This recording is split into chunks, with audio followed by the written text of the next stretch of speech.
how's it going out there, everybody? Hope everybody's having a great day. Weekly recap time. Trying to get caught up on these, as you know, if you watch this regularly. If you don't watch this regularly, do me a favor.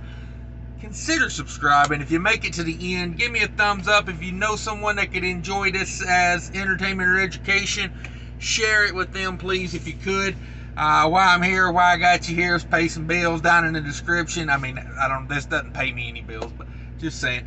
Down in the description, check out Mudflap if you buy your own fuel. Great way to save on fuel. What else we got down there? My Twitter's down there. I don't do a lot on Twitter, but if you need it, there it is. And my other channel, please check out my other channel, Trucking with Diabetes. Kind of trying to build a community over there for truckers, to be more educated and inspired to be healthy. So let's talk weekly recap time now. Like I said, I'm a few weeks behind on these. We are getting caught up. If you notice, it's not been a full week since I did my last one, so I'm starting to gain a little on them. This was an easy one.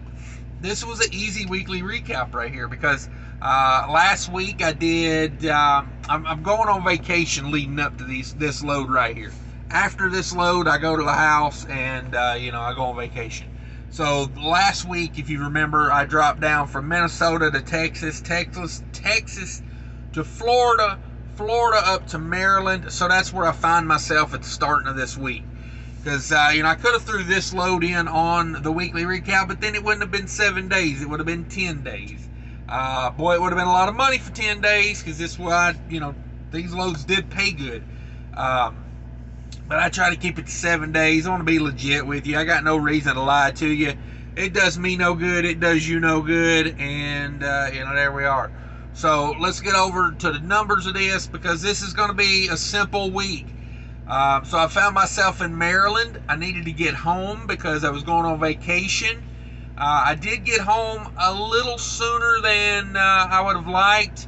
I thought about doing a little small run in there to kind of fill in the gap between getting home and going on vacation. But, when you've got, a couple $1,000s worth of plane tickets on the line, of course, I guess I could have, just redone mine and had everybody else go without me. But, you know how it is. I just didn't want to risk it, Sometimes when you do those little short runs, you try to add that little bit extra in there. That's when everything goes sideways on you. So I didn't want any kind of sideways action. I wanted to, I'd had a good run the week before, made good money. There was no reason to try to do anything stupid to make an extra $400, $500, $600, maybe $1,000 worth of profit. So that was kind of where I went with this load. So I said, I got to Maryland. I wrapped up last week. I said, hey, let's just straight back to Minnesota or somewhere nearby, and I will deadhead to the yard. Found me a load right back to Minnesota. Not bad. Good paying load too for what it was. Coming off the East Coast this week was this particular week I did this was really good. Freight was hot off the East Coast, and let's see what we got. So I deadheaded from Maryland up to New Jersey, the southern, kind of like the Philadelphia part of New Jersey. I deadheaded up to that area. 136 miles of deadhead on this. For a load going back to Minnesota, that was 1,129 miles, which equals 1,145 total miles for the week. Because like I said, when I got home, I took the truck and parked it. Took her to the yard. So, the load paid $3,075, and it was a negative 10 degree frozen food load. I think it came from overseas, maybe. Yeah, I'm pretty sure it did now that I think back on it. It was a load of berries, frozen berries. So, I'm pretty sure it came from overseas to be in that New Jersey area. And then, we brought that back over to Minnesota. $57 in tolls on that deadhead. That was an expensive deadhead into New Jersey. Like I said, $3,075. And on my 80-20 split, if you guys that don't know, I'm on an 80-20 split with my carrier. My 80% of that is $2,460. And I don't talk about my carrier. You know, I get a lot of comments, hey, who are you leased on to, this, that, and the other. I prefer just not to talk about it because, you know, there's too many haters and people out there trying to cause problems. So it's easier for me just to, you know, this is just an 80-20 split at a decent carrier is what this is. You know, search around, you'll find them. They're out there. There's carriers. If you've got a truck and you got a good record and, you know, you're a good driver and a hard worker, there's lots of 80-20 carriers out there that are interested in talking to you, I promise. You just got to do the work. You got to dig. You know, it's like when you do that Google search of trucking companies.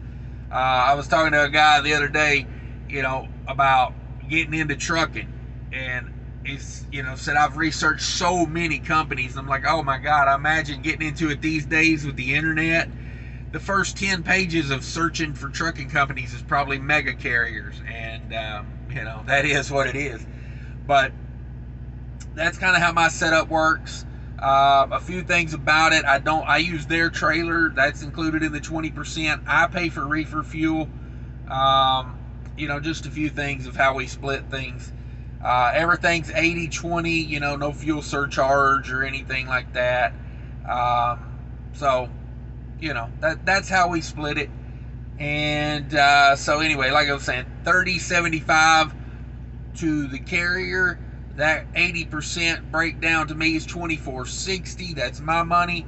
Let's talk mileage rates. $2.68 a mile, all miles to the carrier coming off the freaking East Coast is amazing to me. I mean, you know, I know a lot of guys that are just starting out. You hear that 268 and you're like, oh, it's not $3 a mile.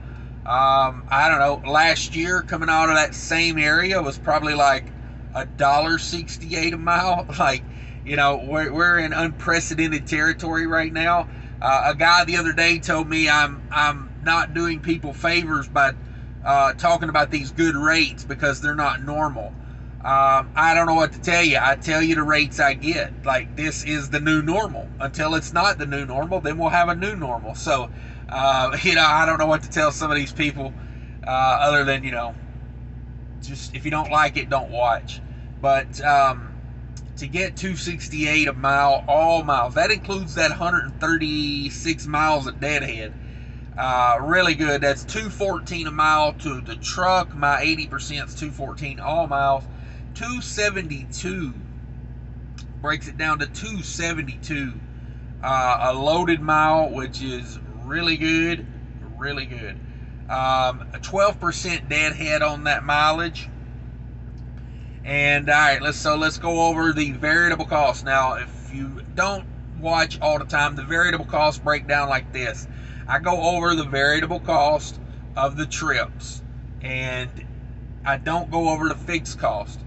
Punch in, when I get to the end, you can just punch it in and you can say, hey, you know, I need to put my truck payment, I need to put my insurance, I need to put things like that in there. So, you know, that's just how that is. So diesel came out to $4.72 a gallon diesel. I did buy fuel on Mudflap, and you know, and I like to use the Truck World in North Jackson when I run across there. That's kind of one of the little newer stops that I've been liking. It's a Mudflap stop. It's a new facility, and you know, it's easy to get in and out of there. I like that place. So back to the numbers. Diesel, $4.72 on diesel, $76 on reefer fuel, $16 on DEF, $143 on tolls, $12 on a cat scale. I guess you could round that up to 13, but I wrote it down as 12 because I'm not used to the change. $7.19 total variable cost. $7.19 on total variable cost.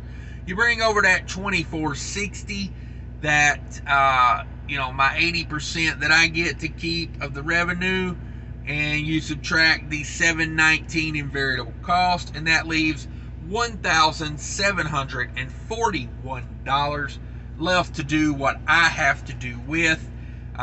Things that I will take out of that money are truck payment, insurance, maintenance account, put some money back for maintenance, you know, things like that. You know, you just got to factor in all your fixed costs.